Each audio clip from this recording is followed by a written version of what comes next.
DEM Party co-chair Tulay Hatimaluru condemns government policies and advocates for justice, gender equality and democratic dialogue. Turkish police detained DEM Party Esenyurt co-chairs in a controversial raid, sparking accusations of government repression. Kurdish villagers in Bitlis successfully halt a solar project, citing ecological concerns and displacement risks.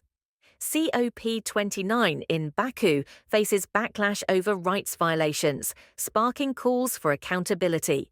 Learn more with Medya News. Kurdistan Women's Communities, or KJK, marked the International Day for the Elimination of Violence Against Women, with a powerful statement calling for global solidarity against systemic gender-based violence. Under the slogan Jin, Jiyan, Azadi, or Woman Life Freedom, KJK urged women around the world to unite to dismantle patriarchal systems and resist injustice. The KJK commemorated influential figures, including the Mirabal sisters and Kurdish activists Sakine Cansiz, Shilan Kobani and Evin Goyi, and pledged to honor their legacies in the ongoing struggle for equality and freedom. The statement highlighted the interconnected nature of gender-based violence, describing it as rooted in patriarchal ideologies and exacerbated by war, political instability, and socio-economic crises. The KJK drew attention to the disproportionate impact of violence on women in conflict zones such as Palestine and Afghanistan, while also addressing systemic exploitation in Western societies through the commodification of women's bodies. Calling for grassroots mobilization and transnational solidarity, the KJK urged women to adopt self-defense strategies and unite under the philosophy of democratic modernity.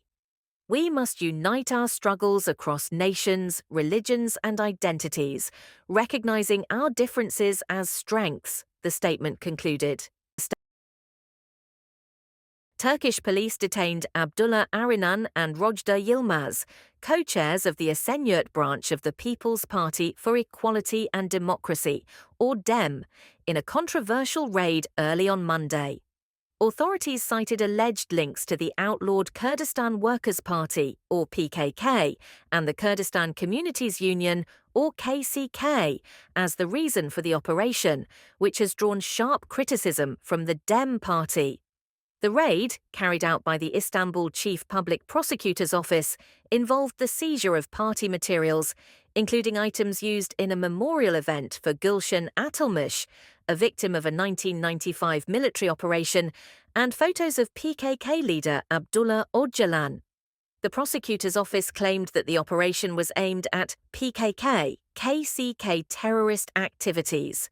The DEM party condemned the raid as an illegal and politically motivated attack and accused the government of trying to silence opposition voices.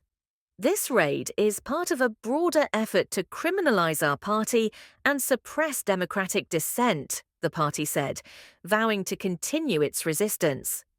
Arinan and Yilmaz were taken to Istanbul police headquarters for questioning, but instead of going through routine procedures, they were taken into custody. Their homes were also searched, and both detainees were subjected to a 24-hour restriction on access to legal counsel. The incident adds to concerns about the government's crackdown on opposition parties and democratic freedoms in Turkey, particularly as the country approaches critical elections. The DEM party has vowed to continue its struggle for democracy and Kurdish rights despite the escalating pressure. Villagers in Çanakkale, Bitlis, have successfully blocked a solar energy project due to start in December after raising concerns about ecological damage and the risk of displacement. The effort was supported by the DEM party's Ecology Commission, which lobbied the authorities to stop the project. The proposed site, a protected nature reserve, provides vital water resources for the community and its livestock. DEM Deputy Semra Çağlar Gökalp called the suspension a victory for the environment and the people, while village leader Hikmet Karabalik warned that the project would have destroyed infrastructure, displaced residents, and left 20,000 cattle without water.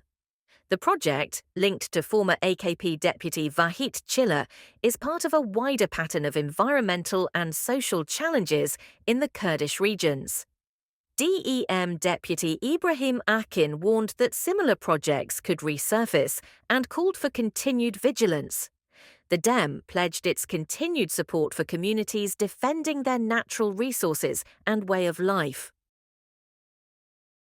The COP29 summit in Baku, Azerbaijan, has drawn criticism for alleged rights abuses and efforts to greenwash its human rights record. Activists and organizations accuse Azerbaijan of repressing dissent, detaining political prisoners, and targeting indigenous Armenians in Artsakh or Nagorno-Karabakh. Protests erupted globally, with Armenian activists denouncing the summit as a platform to mask genocidal acts against Armenians. Critics also urged divestment from SOCAR, Azerbaijan's state oil company, over its links to state repression and fossil fuel dependency. Tensions escalated as Turkey blocked Israeli President Isaac Herzog's COP29 visit by denying airspace access, reflecting strained regional dynamics. The summit has sparked calls for stricter UN host criteria, with critics emphasizing that climate action must align with human rights and justice.